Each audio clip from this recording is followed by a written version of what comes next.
Welcome back to Appropriate Place. Today we are continuing my summer adventure, Memories of Another Life. So in the last two parts, we got to know more about Kotonoha Haruko. That's her full name. And then, yeah. So, like, I believe in part 7, we found out, like, she's some kind of, like, famous chick. And then in part 8, we went on this, or we were about to go on this little date with her, but then we basically f***ed up. Max, like, bonked her head on the doorway, and now she's like, you messed it up. So we'll see what happens. I woke up sometime later. The clock said 3:07 p.m. How long were we asleep? About 2.5 hours? My laptop was in sleeping mode already. Oh, wait, okay, I remember this part too. Like, Kira was like, wait, no, she's gonna see the naked photo of her on my, desktop wallpaper. No. But yeah, she had no reaction to it, but so. Anyway, so was the girl on my shoulder. I could hear her pull air in through her nose. Her hair had a pleasant floral smell. These little things I have a thing for. Am I really so touch deprived? Hello, Mr. Harry Chapman. I don't have another explanation for the profoundly quiet joy that enveloped me like a warm blanket. I guess that's why we make a distinction between conscious and subconscious reactions. My conscious reaction was fairly benign. I understood that Kotonoha's gesture didn't mean much. Putting your head on the shoulder of the person next to you is not a move reserved for lovers in the infatuated phase of their relationship. People do that on public transport all the time. Those social experiments. What happens if some girl falls asleep on your shoulder? Anyway, it doesn't make anything clearer between me and Kotonoha either. Our status is still unclear, and I have no idea what stage we're at. But the subconscious reaction couldn't care less about all that conscious stuff. No matter how many snacks we had, we couldn't stop me from being happy. Just having a girl literally lean on me feels empowering. I feel like a man, like a bulwark of strength that the helpless sleeping Kotonoha could rely on. I sat still for a while, trying not to disturb her. When I realized I'd be sitting a while, I allowed myself some movement for the sake of comfort. I carefully closed the laptop and put it next to me. Then I shuffled it in place to get a little more comfortable. Kotonoha didn't like that, but she did not wake up. She just shuffled around in her place to adjust. I closed my eyes, hoping to fall back asleep. Alright, do you? Alright, I woke up and Kotonoha was no longer by my side. The clock said 5:40 p.m. Another 2.5 hours gone. Damn. Minus 1 day. Hope they invent something to stop people from losing time to sleep real soon. True. I need that, actually. I fall asleep all the time. A brief visual examination of the apartment told me that there was something Kotonoha shaped in the tiny kitchen area. What? Kotonoha shaped. Nice. I detected some thermal activity on the burner. A pot. The Kotonoha shaped object was presumably engaged in some sort of dinner cooking exercise. What are you, a robot? The Kotonoha shaped figure is cooking a pot on the stove. Analysis complete. It appears that my own activity did not pass unnoticed. The Kotonoha shaped object. Would you stop calling me that? Yeah, she knows. Okay. Just don't hit me. In brief, Kotonoha noticed that I woke up. Hey, you. You're finally awake. Arigato. I reacted. Were you awake for long? About 20 minutes. Got a bit peckish, so I'm making a meal. Same here. Do you need any help? You're almost out of soy sauce. Can you go and get some from the store? Sure. I got up and got my stuff. I kissed Kotonoha, earning me a new nickname from her. Wait, the Italian. And went out to the store. Oh, mamma mia. Ow, flashbang. Flashbang. Outside was abysmal. Just as I stepped outside of my apartment, I felt like I stepped right into a sauna. Oh, it was hard to breathe. Oh, very humid day. Oh, wow. I took out my smartphone and went to check the weather. How hot is it? The current temperature in the area showed up on my screen. Plus 32 degrees Celsius. I'm not sure how much that is in Fahrenheit, but I know that's hot. Holy sh... Do we really need that damn soy sauce? Maybe. Picture what coming back from this trip might look like. Back at my place, Kotonoha hears a knock on the door. She opens up and sees a dried up, scorched husk on my body. Handing her a bottle of soy sauce. I got it! And he dies. Here you go, the husk says, and crumbles apart into a fine dust. Miss Kotonoha, I don't feel so well. A heroic sacrifice. Reduced to dust, but still delivered the goods. Okay, jokes aside. I do need to stop by the konbini. Besides, I can get something cold in there. Oh yeah. Get some bing chitting. Thankfully, the store was air conditioned.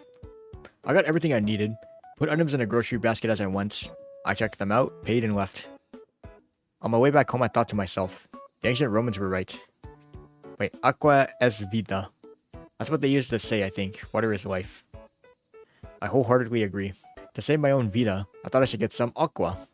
I didn't want that joke about the dried up husk that could come true. I planned ahead for this. Opened a bottle of iced tea and started gulping it down. Delicious moisture filled my stomach. It felt so good I even closed my eyes for a moment. Man, you ascended.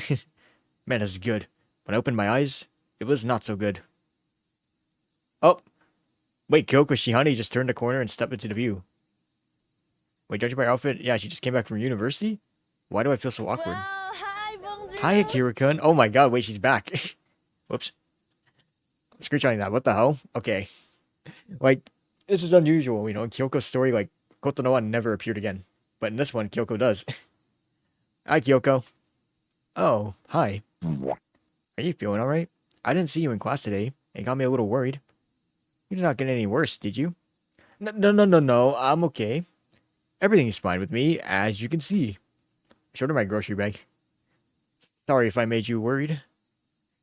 Oh, it's nothing. It's totally fine. There was an awkward pause.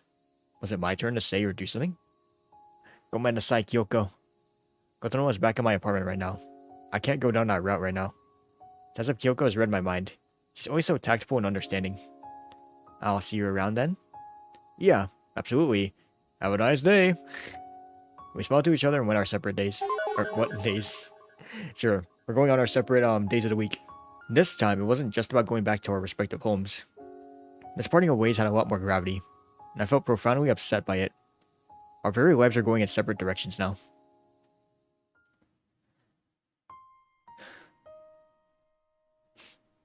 Man.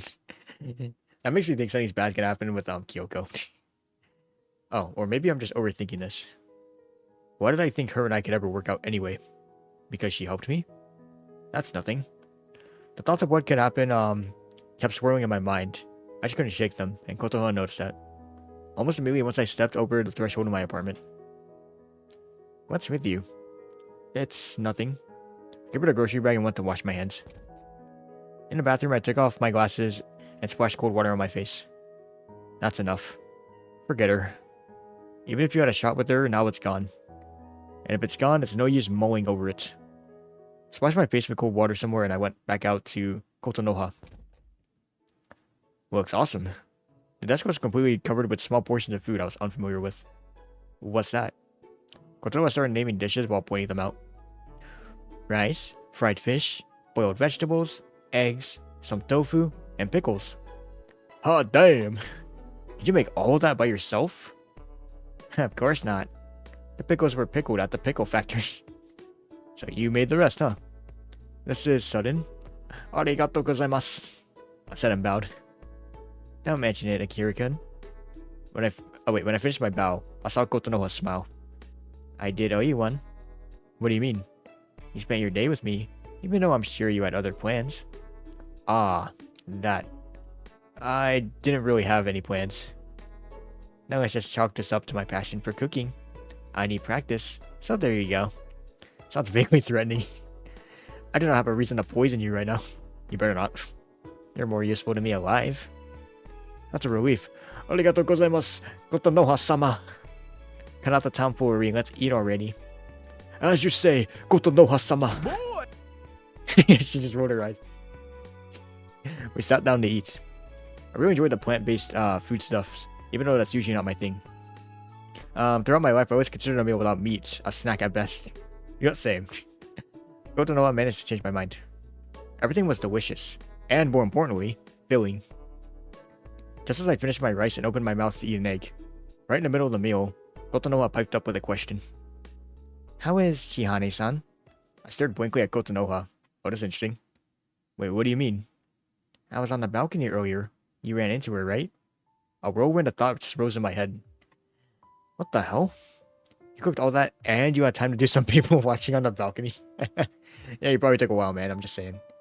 Are you a witch? Okay, but seriously though, you saw us talk. Then you saw that I came back looking somewhat upset. Now you ask me how Shihane is doing? Whoa. The fuck was that? Are you jealous? Is that what this is? She asked me how I felt. She didn't see me at the university and that got her worried. I see. She always worrying about your health? I wish I knew. Oh, sure or not feeling it? I don't know. Not feeling it. I mean, I'm gonna say sure because it does seem like Kyoko's genuinely concerned, you know, let's be honest. So I'm gonna say sure. I see. She said contemplatively. I think she likes you, Akira-kun. I didn't say anything back. I don't know what I could have said. Kotonoha could have been right, given how Kyoko behaved earlier. But she could have also been wrong. Kyoko was only helping her injured classmate after all. That's got nothing to do with romantic feelings. Do you like her? Yes or no? Oh my goodness. Okay, another choice to make. Huh. I mean, I'm on your route, Kotonoha, man. Like, I feel like no. We already been through this, rodeo with Kyoko. That rhymed. What if I say no? I'm gonna just say no. Let's see what happens. I quite like you. I see. She replied. I could see that it got her thinking. You don't think we could be a couple, do you, Akira-kun? That question took me by surprise. I thought the relationship question was already settled.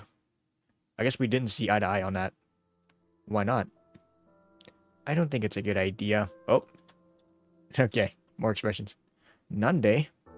We seem to be enjoying each other's company. Kotonoha sighed. Looks like she doesn't like talking about this. I'm sorry, Akira-kun. I can't do this right now. You know what they say, love and hate are two sides of the same coin. Judging by the way she said it, I think I could guess how that coin toss went. I hated Kotonoha.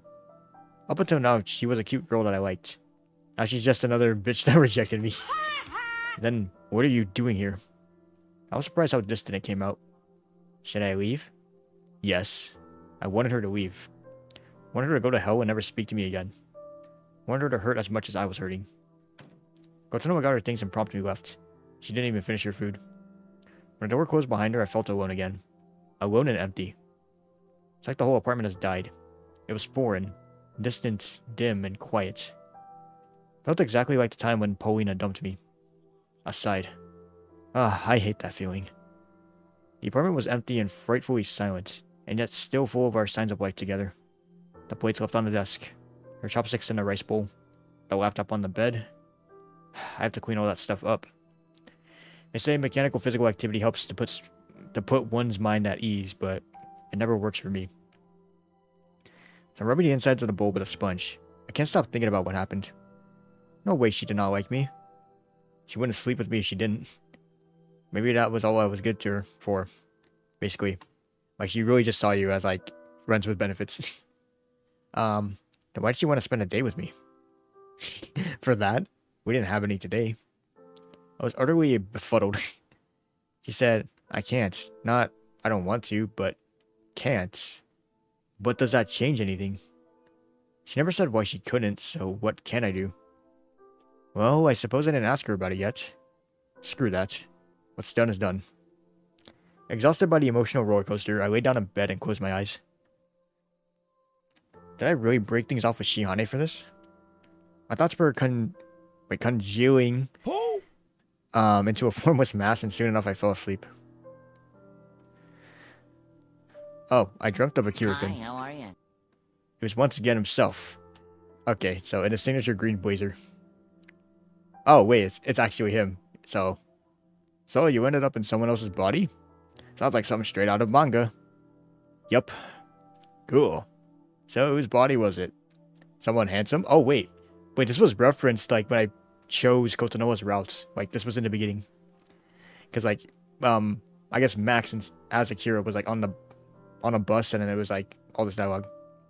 It was your body. He didn't look surprised. He just kept smiling at me. I see. I hope you didn't do anything I would regret. I don't think I did. Well, I did sleep with a local rock star. But that didn't pan out. We broke up. Yeah, I saw that. That was stupid of you. I know. Don't worry. It was stupid of her too. That's probably how it's meant to be for both of you. living your own unhappy lives. What do you mean, both of you? You're saying you're not a part of this? I wasn't there, actually. Oh. Wakey, wakey, it's time for school. Yeah, I couldn't say anything. The mirror noise sounded and Akira disappeared. I was left alone at the edge of sleeping awareness. Alarm. Feels like I haven't heard my alarm in forever. I grasped for my phone without opening my eyes and turned off the annoying melody. I have to get up. I rise from my bed and go to the bathroom. And I'm off to the kitchen to make some coffee. I throw on some clothes and go to work. I had a very strange dream. It's like I was walking around in someone else's body, see? Damn, that's some dream. There was something else in there. Something that scared me. Ow, the flashbang. Also, yeah, this, I remember. You will never find happiness. The trio. Well, I'm screenshotting that quote too. Alright, damn. It was a lot scarier in my dream. I should look up the meaning of this in a dream decoder. Never find happiness in my ass. Screw that. I will find it eventually. Probably. As long as I live and breathe, I've got a shot at it. Oh, life goes on. You shouldn't have talked about Shihane. Ooh, my goodness. Game over. Damn it. Another bad ending. So we got sure and a not feeling it. I'm going to say not feeling it because I think I said sure last time. A couple of days ago, I passed out from heat stroke. She was there. She asked me how I felt today. You passed out? Yup. Stepped out of the train and snap. Found myself in a different place, just like that. Who am I? Where am I? Where was I going? Kept drawing blanks. Shihane really helped me out back then. That sounds like a mini stroke. You were very lucky that Shihane-san was there to render aid. Yup. You did not go to the hospital to check on your problem after that? Is that correct? No.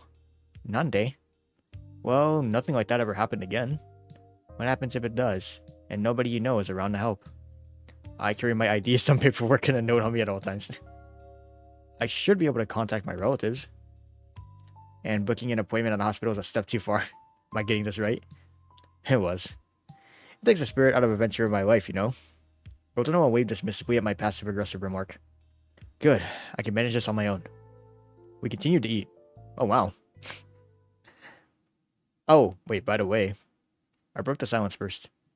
If we're going to finish that series, I kind of fell asleep somewhere early in the season. Kotonoha seemed surprised. You feel like sleeping some more? No. Then why would we do that? I thought you wanted to watch it. You made it sound like you were into it. Akira-kun, I'm going to explain a fairly complicated concept to you now. Don't feel intimidated. Well, if this series makes you fall asleep in the first few minutes of watch time, it's not very good. And I don't know why we would want to finish it. Especially considering we could be doing something way more entertaining. Like what? Yeah, like what? Huh? Something we were doing when my mom interrupted. Oh, wait. Wait. Oh, so it was her mom. Or, Kotonoha seemed surprised. Or what?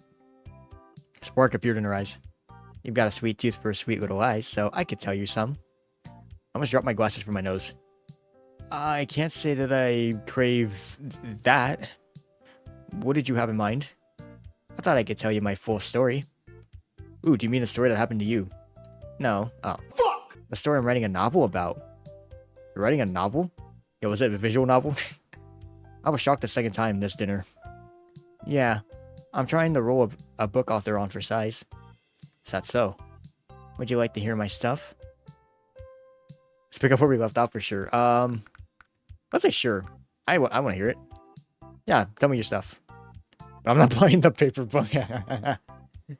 You're such a Scrooge, Akira-kun. Fine, I'll send you a free copy. So, are you ready? One moment, please. I stuffed my face with more rice. Let's do it. Come on, tell me your sweet poetry. Your sweet literature. Oh, third memory. Okay, wait, so I'm progressing already. So it really does matter what choice you make. Third memory. Your dearest thoughts. Alright, more Kotonoha backstory. This is gonna be interesting. Alright, this is how it starts. What the fuck? I killed my sister. Hey, yo, for that, I must die. Yeah, hold up. That feels out of order. What is this? What is this plot twist? Oh, if you keep interrupting me, I will not tell you anything, Akira-kun, about why I killed my own sister. Because that makes sense. Firstly, that was just one of my notes. Secondly, let's lay some groundwork before we begin. What genre are you writing in? Realistic, thriller, fantasy, detective. Okay. Are you serious? Okay, it's not actually her backstory, maybe. For some reason, I expected something more niche from Kotonoha. But there we are, fantasy detective. She must have omitted the romance, too. But yeah, at least it's not isekai. There's too many of those, man. Kotonoha noticed that I sounded disappointed. And of course I'm serious. Don't look at me like that. I know it's pulp... Wait, kitsch... I don't know what that word means, but I didn't let that on. I just said pensively. I see. I would like to write something raw and serious one day. Something that would show everyone what it's like to be another person. But this is not that. This is entertainment, made to accumulate clout. You want more clout? Exactly. She responded without a moment of hesitation. I want history to remember my name. Wow, that's ambitious. She did not comment on my last remark. Any more notes? None for now. But I reserve the right to come up with more as we go. I was embracing for a conflict since Kotonoha challenged my inalienable right to interrupt. Jumping forward a little, I will say that there is no conflict here. Kotonoha asked me calmly, "May I continue?" Yes, of course. She started her tale again. Alright, back to the story. Come on, tell me. Yeah, okay. First, I say that stuff about the sister, death, and the killing. We are then transported to another scene, a medieval dungeon. Ooh, wait, it's interesting. Okay, this looks like... I'm gonna be honest, this looks like a completely different game now. Okay, even the music. Alright, I'll read this. The cell is dark, and its roof is ridden with holes. It's cold inside. Snow falls onto our female protagonist. She is half asleep and thinking about death. She hears footsteps. It must be the general. His job is to escort her to the gallows. He tears off her clothes, and his henchmen put her in shackles. They exit the dungeon together. So is she going through the street naked? She goes on a boat first, then through the street, naked all the way. And it's winter when that happens? Oh my god, I don't want to think about that, man. Yes. Yeah, you're a sadist. Are you realizing that now? There is a plot reason for all this. I am also counting on piquing the reader's interest. The mental image of a naked woman. Okay, it's kind of working. Wait, if it happened in the summer and she wasn't taken to the gallows, it could have worked. The way you wrote it, I don't know if it does. Whatever. Continue. Thank you. Okay, another scene. I'm taking that as medieval. Alright, her feet freeze as she steps onto the streets. The first couple of steps are excruciatingly painful. She can feel her skin tear off, frozen solid on the pavement stones. Ugh. She gradually loses all sensation in her legs because of the cold. She does not look down. The sight of her own legs is now too frightful to behold. The onlookers join in on the punishment. They pick up stones and throw them at her. Bruh. Rocks hit her chest, her stomach, her back. Some hit her on the head. She barely manages to stay conscious. She wishes someone would crack her skull open with a stone and end this right now. It would stop the pain early. That doesn't happen, of course. People want her to stuff her. Okay, another background. Alright, when her last strength leaves her and she is just about ready to collapse and die where she stands, the procession stops. They are here. She is carried to the chopping block. Her body is deeply frostbitten and limp. She's barely hanging on to her consciousness, no longer able to think straight. She lays her head down on the block and looks at the crowd. Suddenly, she becomes fully aware again. She is shocked. Just as she tries to scream something, the executioner's axe falls. Oh, there you go. What did she see? In time, all will be revealed. Alright, keep listening to the novel or skip the story. You know what? I want to keep listening. It's kind of interesting. I'm gonna keep listening. Okay, go on. The next chapter transports the reader into a contemporary reality. We open with a girl named Linda. Oh, okay. Completely different setting. She wakes up and we realize the preceding events were a dream she had. I think I saw this before. Yeah, dog's dream. It's cliche, but in my defense, I'm still workshopping that part. Okay. Yo, actually, the soundtrack's kind of a banger, I'm not gonna lie. Can't see it, but I'm like bopping my head up and down. So, the next chapter follows Linda as she goes on about her life. Her morning routine, then a walk in the park, her classes, her work on her manga. In this chapter, I want to convince the reader that Winda is our protagonist, so I'm going to write her inner monologue and daily routine very thoroughly. But she's not really the protagonist, is she? No. Are you sure we won't lose reader with all these false protagonists? I hope I won't. This is going to tie into a plot twist later. Okay. Spend a full day with Winda. The reader then sees her go to sleep. She awakens in an unfamiliar place in a transparent box. Oh my god, it's a human experimentation camp. Her right arm is missing. There's a bloody rag tied around her shoulder stump. She screams in terror. A horrified, one-eyed man appears above her. He taps something on a control panel. Linda starts feeling cold. Before she passes out, she realizes that the box is being flooded with some kind of gas. Oh, you already said this, right? The modern reader is emotionally depraved, Akira-kun.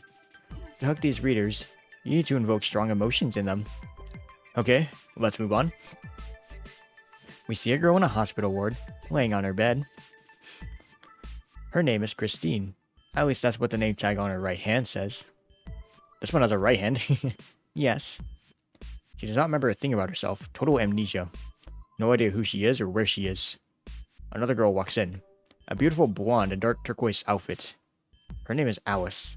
She tells Christine about her past. She had a stellar education and a job on the Queen's Guard detail.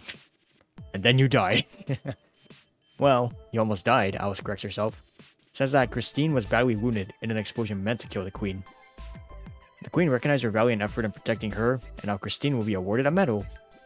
But for now, she must rest. Another man walks in. He's only got one eye again, arr. He gives Christine an injection. Is that the same guy that gave Winda an injection? Mayhaps. Okay, let's move on. Okay, look. Grand Royal Palace. We jump forward a month. Christine made a full recovery and now she has an audience with the Queen. But at the entrance to the throne room, she finds herself in a strange corridor with a mirror at the end of it. Oh, wait. It's this hallway. Okay, I'm taking a gold hallway. It looks like gold, actually. She sees her reflection in the mirror. It appears that her reflection is talking to her. The girl in the mirror asks Christine about her past life. About some sort of royal reception and dance. Christine doesn't know anything about that, but she realizes that she is stressing out too much. Nande? Is this some external influence? Gas? But the air seems to be still. Christine's ears start ringing. It must be ultrasound, she thinks. She plugs her ears, but it doesn't help. Finally, she feels so sick that she passes out. In the next office, two girls observe Christine and everything that has happened to her. She's not lying, one says. Good, says the other. That means we can work with her. How very suspenseful. Christine wakes up in the same hospital ward, this time with full recollection of what happened. Was that some kind of test? If it was, did she pass? While she's thinking about that, a servant girl she doesn't know enters the ward, and she leaves some clothes for Christine and leaves. The clothes are gorgeous. A long overcoat, trousers, and a shirt. All black. She changes into the new clothes. A man in a white military coat walks in. He introduces himself as Commander Ondero. He says that he will take Christine to see the Queen now. But didn't I fail the test? Everything is in order, responds Ondero. Soon, everything will become clear. They go to the palace and pass through the same door, but there was no hallway behind it this time. Oh, golden throne, let's go. Sorry. Instead, it opens into a tremendous throne room. The sheer scale of this place would make anyone feel insignificant. The person sitting on the throne is none other than Alice, the very same woman Christine saw when she first woke up in the hospital. Well, that was predictable. The Queen apologizes for the test she conducted earlier. She had to make sure Christine didn't lie. She then says Christine passed the test. Now she will be trained for a new position, a security detail commander, one of many. Security detail commanders are personally responsible for the Queen's safety. Christine stands in her place, utterly bewildered. And Alice continues. She says, the time of prophecy is nigh. Oh my god, a prophecy. The killer is coming after me. You must protect me. Ah! Okay, sorry, I don't know what that was. Christine notices that the Queen's eyes start glowing. Oh my god, she possessed. Oh my god, cyberpunk. We're in the future. In the next chapter, we see the Queen talk to some man on a video call. He tells her that everything is ready and awaiting her orders. The Queen says, begin, good luck, sorry. Then she hangs up. Or sore, I don't know. She has a killer headache. She knows there is nothing she can do to numb that pain. The only salvation she has is distraction, so she goes over the plan again in her head. The plan she concocted is complicated and extravagant.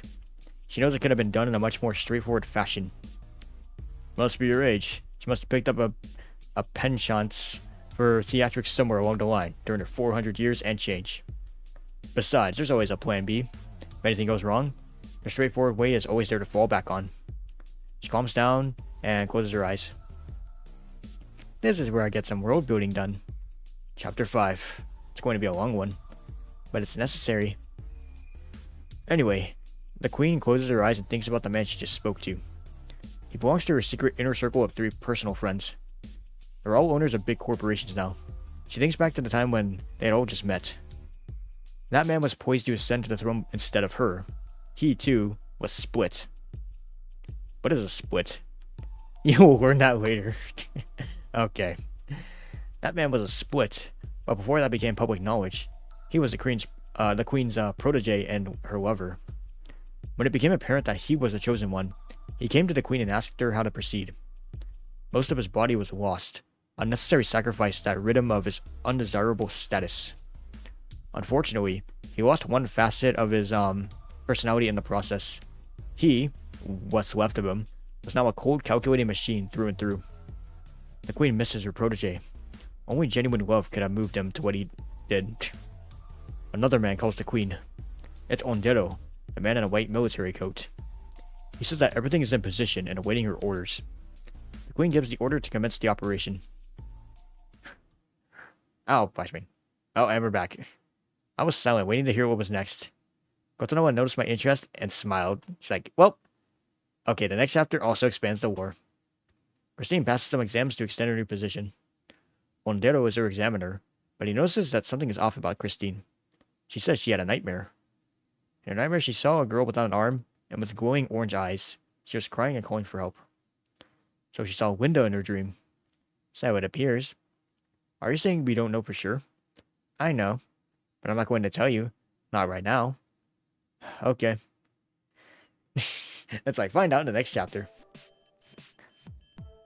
Alright, back to the story. Also, nice meeting room. Kind of want one that looks like this. Ondero does not pay attention to Christine's dreams and says she should focus. He starts asking her questions.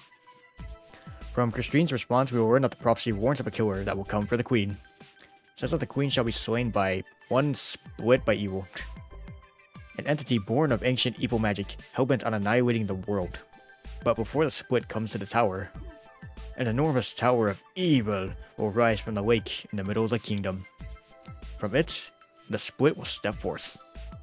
The split will spread plague and death on the land, but the prophecy also says that 2 eternal creatures will bring deliverance. Sounds complicated. Kotonoha looked at me, clearly displeased. Don't provoke me, Akira-kun. Ondero does not believe in the prophecy, and neither does Christine. But the queen believes it, so she reinforces her security detail. Ondero believes that a group of separatists opposing the queen's rule are far more tangible and an important threat. It was those people who conducted a terror attack on the queen that almost killed Christine. The queen needed protection from these people first and foremost. We also learn more about the queen's 3 friends from this exchange. They're called Tamira, Grail, and Omdea. They see the queen in person fairly often, and therefore pose a security risk. At least that's what Christine says, but Ondero just snorts at the suggestion.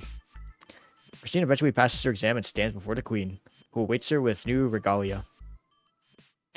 Yeah, it could be one of the friends, man. They're one of the insiders. We established Christine as a heroine. That's the end of the first act. That's the end of the first act. How many are there? 3. Okay, let's keep going. Alright, there's more. Well, wait, there's more. Cool room. Okay, it's been 30 minutes. Hopefully by the time this whole novel thing ends, it'll be the end of the first part, because I know it's kind of long. Second act opens with Christine visiting all 3 of the queen's friends to learn more about them. First is Sorestone Grail, or Grail. I'm gonna say Grail, I think that's the name. A businesslike man that rarely smiles. He shares something interesting with Christine. Turns out that all educational institutions in the kingdom belong to the Queen's court members, and these institutions chemically influence the populace. Chemical influence? How does that work?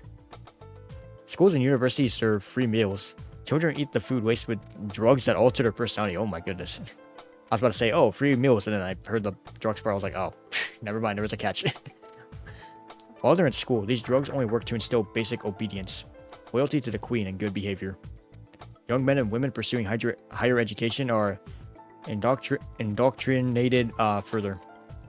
Upon graduating, these students have enough traits supplanted in their heads that become a facsimile of a different person. Usually the person who runs the corporation that the university belongs to. These higher education institutions produce specialists with all the necessary knowledge and just the right personality.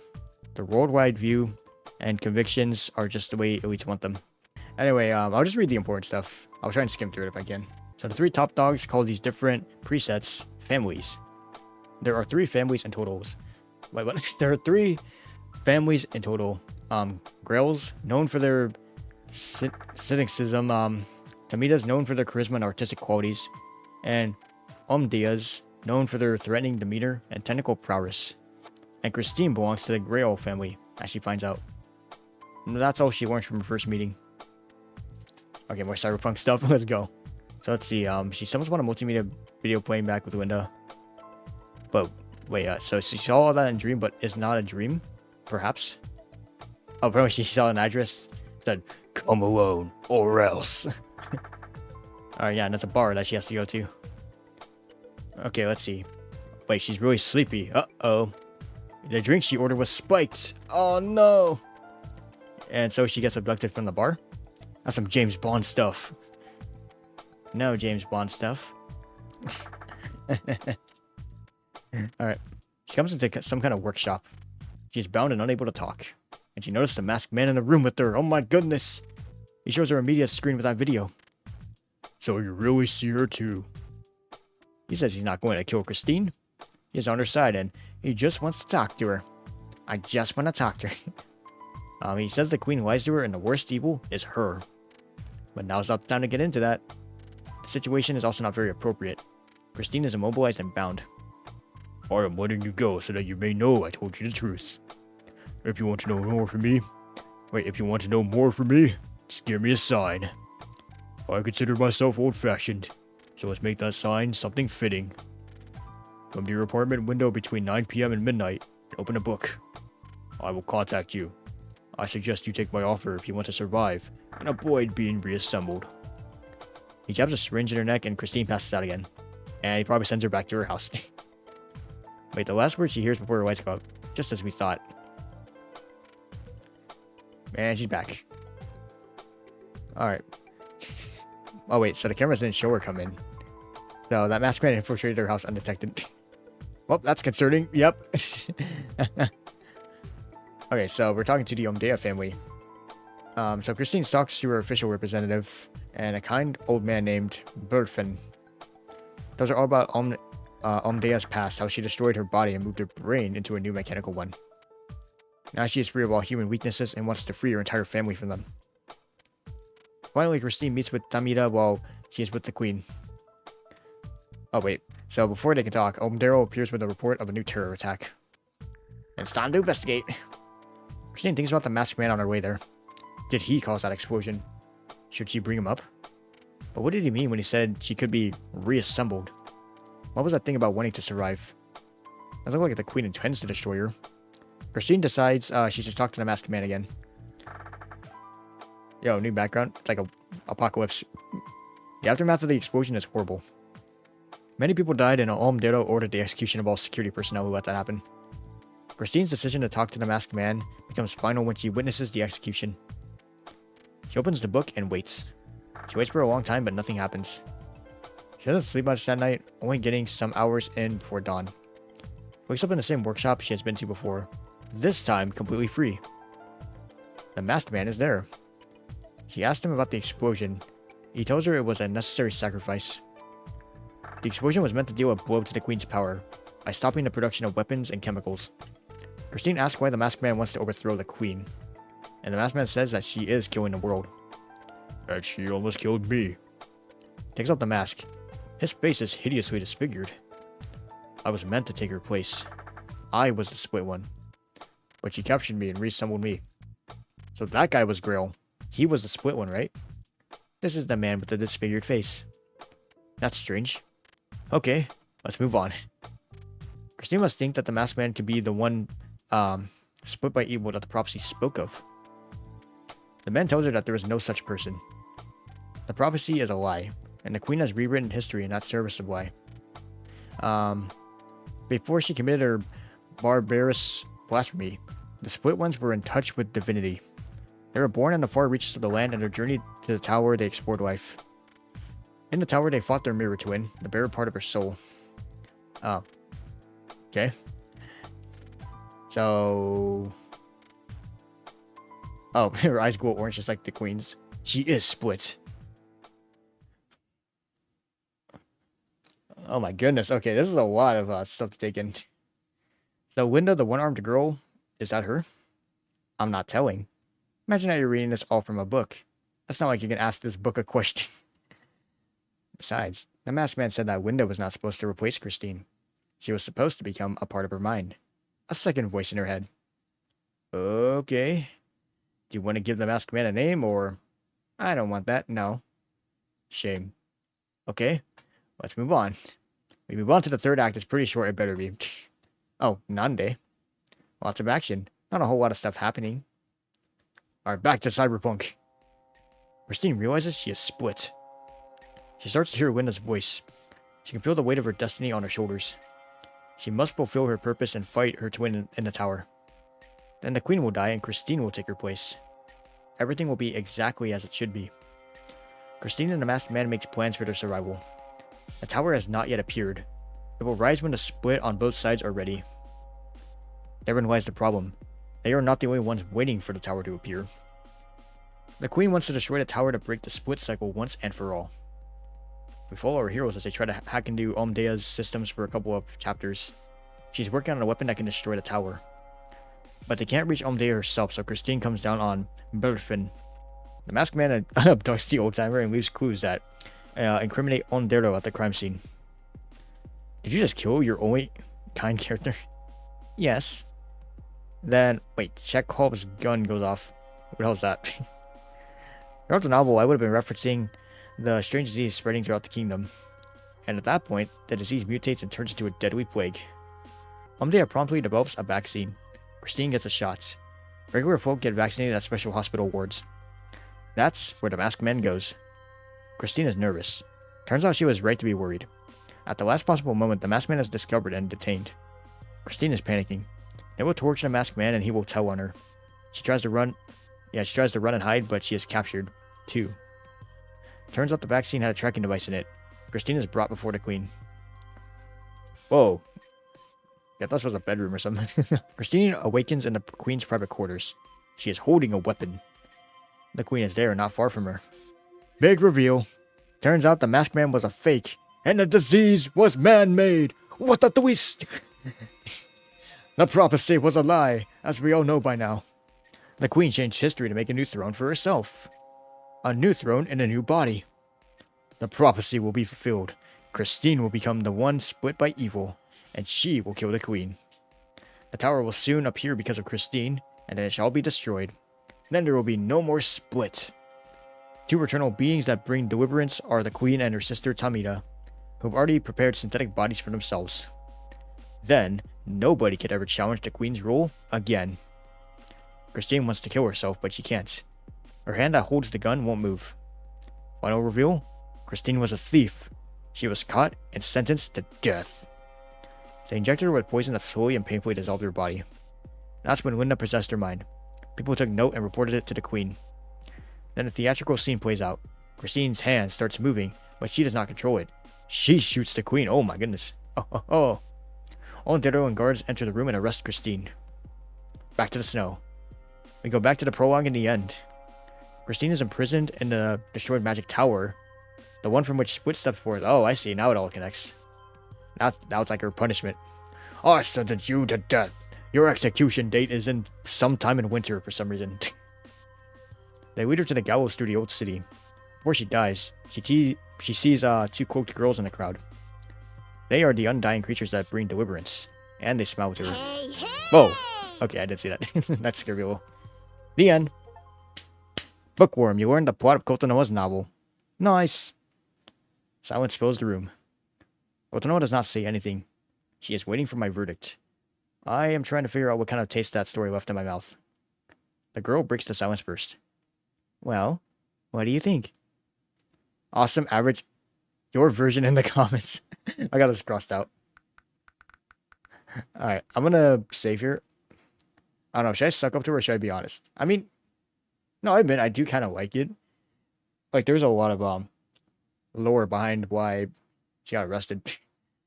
Or like what the prologue was all about, right?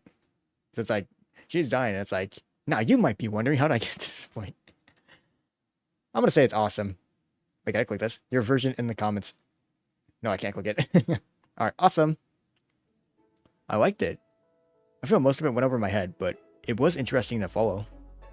Kotonoha seemed shocked as she looked at me. Most of it went over your head? In my head, I deprecate myself for being so blunt again. I'm kidding. It was a cool story. Very suspenseful. Plans on top of plans too. I think the audiences will love it. Is that what you really think? Yes, that's what I really think about it. Arigato. She smiled. You're welcome. Thank you for sharing it with me. We talk about Kotonoha's writing for the next 30 minutes or so. We go over her creative process, her character prototypes, similarities between her families and clans and some tabletop RPGs, etc. Kotonoha appreciated this kind of attention, and I was delighted to pick her brain a little. We finished our meal and even did the dishes while we were talking about all this. Once we were done, we had to think about something to do next. Do you mind if I use the shower, Akira-kun? Of course not. There should be a towel in there you can use. Arigato. Kotonoha started taking her clothes off. What? Hold on. Yo, not here. Huh? This is family friendly. Wait, stop. Don't take it off. Nande? I'm going to put on some striptease music. Yeah, boy. Oh, let's go. Oh, she's giving me an angry look and went to the shower. She's like, wow, you had me in the first half, not gonna lie. When he was like, wait, don't take it off. Alright, damn it. I totally would have seen her in her underwear if only I didn't say anything. Stupid. Yeah, especially if she was about to take it off right there. She's like, you know what? I mean, we're cool like that anyway. Maybe even without the undergarments. Damn it. Alright, the door to the shower opened slightly. Kotonoha poked her head and shoulders through. There were no straps going over her shoulders. She must have basically have nothing on. Because it's a shower. Oh! Do you want to join me? Oh. Yeah, boy. Deep in my heart, I was hoping she would ask me that. I really did. And there it was. And yet, for some reason, I was ashamed to immediately agree. I kind of felt like making an exhausted face. Channeling something like, suck. Only then, agree as if I were doing her a service. Fine, I'll do it this time. But only because we're on such good terms. I soon realized that if I ever put up such a charade, Kotonoha could have easily just said, see yourself, and rescind her offer. That kind of killed my initial composure. Screw this. Now's not the time to turn my nose. I would like that, I said out loud. Kotonoha smiled back. Oh. Give me a scene. Oh. Okay, I was ready for some sauce. Even if I had to cut it out of the video. Okay, some 90 minutes later, we finally left the bathroom. Squeaky clean. Rather exhausted, but very happy. I was absolutely ecstatic. On top of the world. Even me being isekai into this place seems like a happy little accident on my path to greater happiness. Wonder if Kotonoha feels the same. Alright, I think I'm gonna end this part here. Oh my god, that was long. There was so much the novel stuff from Kotonoha. Hope you all enjoyed this part of my summer adventure, Memories of Another Life. Like, I mean, the novel part, I do apologize. It was like, it felt like another visual novel compared to like anything else. Like, it felt like I was playing another game entirely. But I guess it's more like, what did we do the entire day? And then Kotonoha went over the entire, like, premise of her novel. I mean, honestly, if that was like its own visual novel in and of itself, I would absolutely play that. So, hey, Dev, you know, if you need another idea for a visual novel, there's your answer. Just do the Kotonoha novel. But yeah. With that being said, in the top right corner of your screen, an info card will take you to the next part once it becomes available. And with that, I'll see you on the next one. Peace.